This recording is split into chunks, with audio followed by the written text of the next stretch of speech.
وقال الذين لا يرجون لقاءنا لولا أنزل علينا الملائكة ونرى ربنا لقد استكبروا في أنفسهم وعتوا عتوا كبيرا يوم يرون الملائكة لا بشرى يومئذ للمجرمين ويقولون حجرا محجورا وقدمنا إلى ما عملوا من عمل فجعلناه هباء منثورا أصحاب الجنة يومئذ خير مستقر وأحسن مقيلا ويوم تشقق السماء بالغمام ونزل الملائكة تنزيلا الملك يومئذ الحق للرحمن وكان يوما على الكافرين عسيرا ويوم يعض الظالم على يديه يقول يا ليتني اتخذت مع الرسول سبيلا يا ويلتى ليتني لم أتخذ فلانا خليلا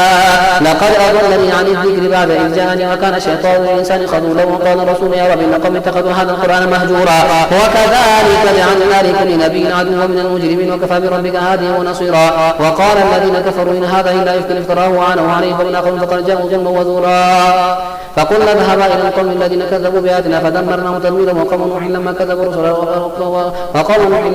الرسل أغرقناهم وجعلناهم للناس آية واعتدنا للظالمين عذابا أليما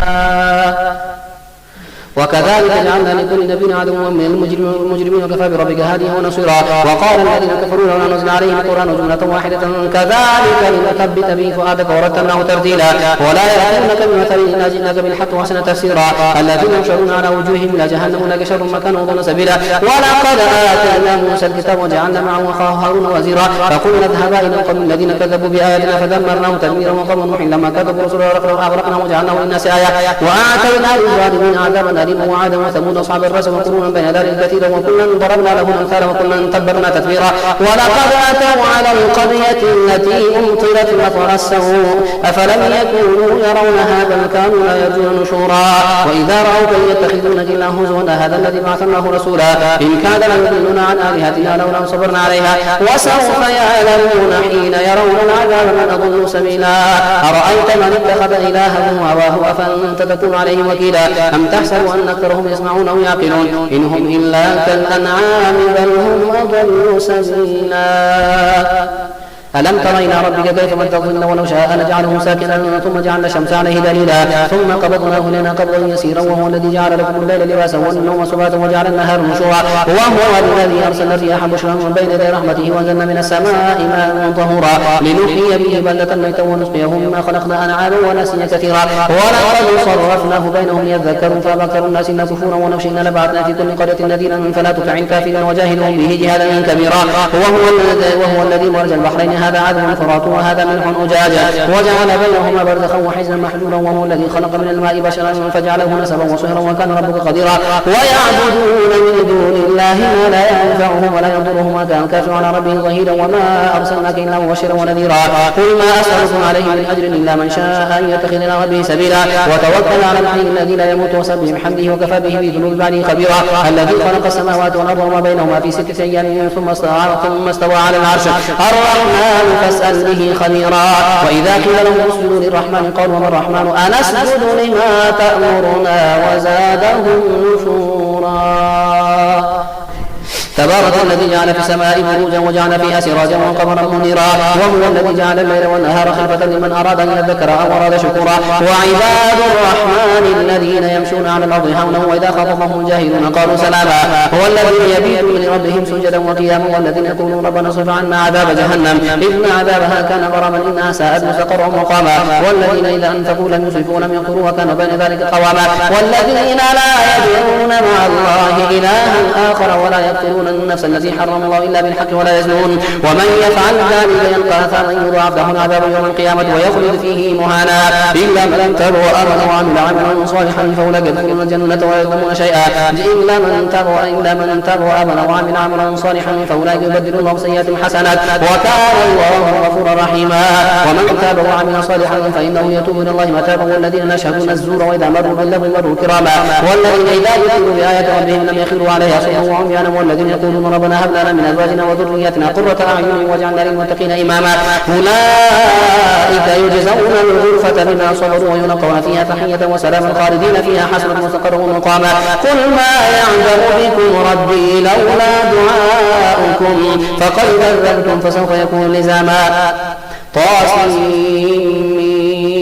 كافر بالكتاب المبين لعلك باخع نفسك لا يكونوا مؤمنين إن نشأ ننزل عليهم من السماء آية فظلت أعناقهم لها خاضعين وما يأتيهم من ذكر من الرحمن محدث إلا كانوا عنهم معرضين فقد كذبوا فسيأتيهم من باء ما كانوا به يستهزئون أولم يروا إلى الأرض كما أنبتنا فيها من كل زوج كريم إن في ذلك لآية وما كان أكثرهم مؤمنين وإن ربك لهو العزيز الرحيم وإذ نادى ربك موسى أن ائت القوم الظالمين قوم فرعون لا تكن قبل بهم يخاف أن يكذبون ويضيق صدري ولا ينطلق لساني فارسل إلى هارون ولهم علي ذنب فأخاف أن يكونوا قال كلا فاذهبا بآياتنا إن معكم مستمعون فأتيا فرعون فقولا إن رسول رب العالمين أن نرسل معنا بني إسرائيل قال ألم نحن ربك فينا وليدا ولبثت فينا من عمرك سنين وفعلت فعلتك التي فعلت وأنت من الكافرين قال فعلتها إذا وأنا من الضالين ففررت منكم لما خفتكم فوهب لي ربي حكما وجعلني من المرسلين وتلك نعمة تمنها علي أن عبدت بني إسرائيل قال فرعون ما رب العالمين قال رب السماوات والأرض وما بينهما إن كنتم موقنين قال لمن حوله ولا تستمعون قال ربكم ورب آبائكم الأولين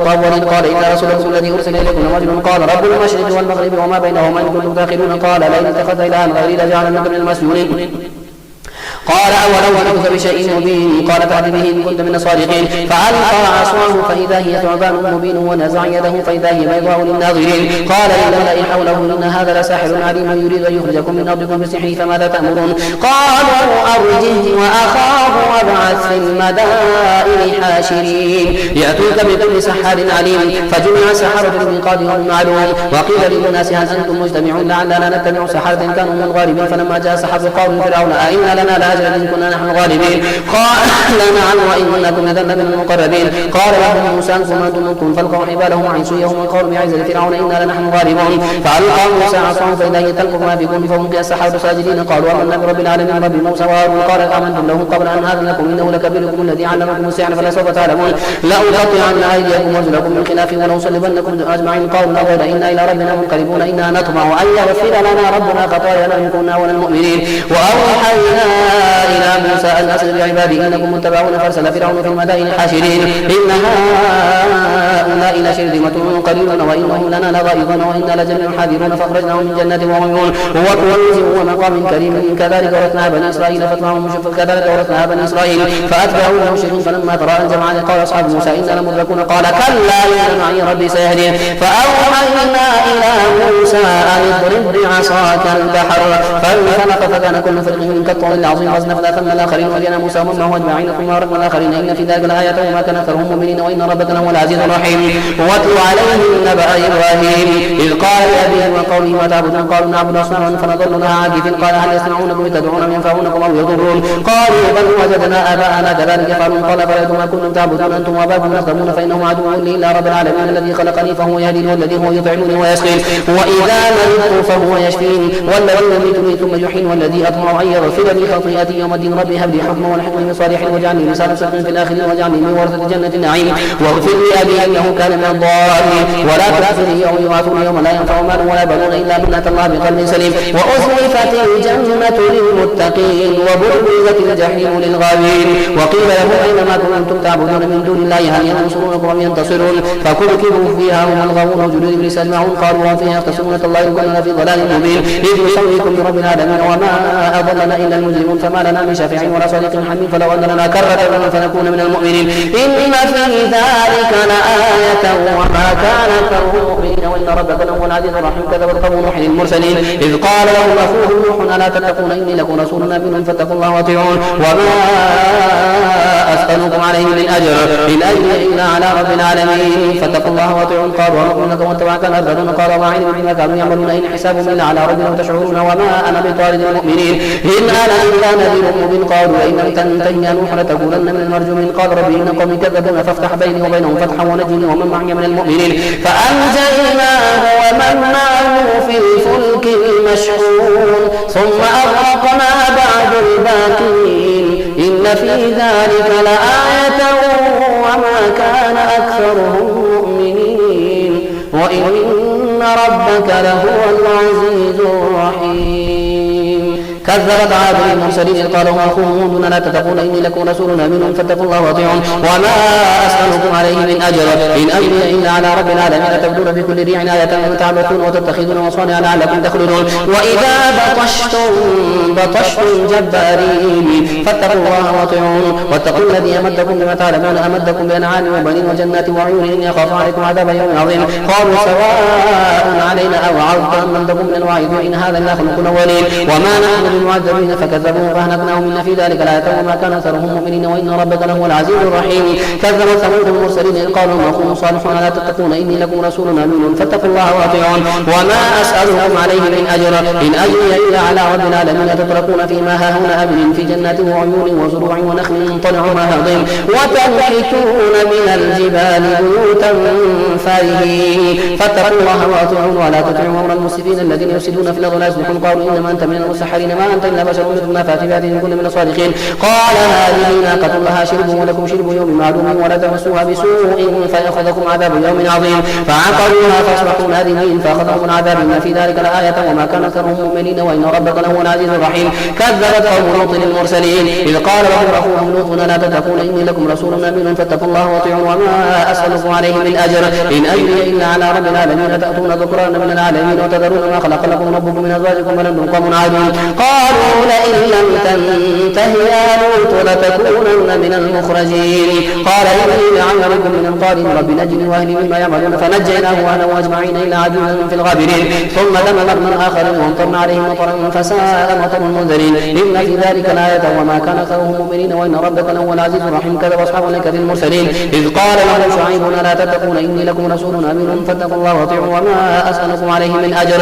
إن أجري إلا على رب العالمين أوفوا الكيل ولا تكونوا من المخسرين وزنوا بالقسطاس المستقيم ولا تبخسوا الناس أشياءهم ولا تعثوا في الأرض مفسدين واتقوا الذي خلقكم والجبلة الأولين قالوا إنما أنت من المسحرين وما أنت إلا بشر مثلنا وإن ظنك لمن المكذبين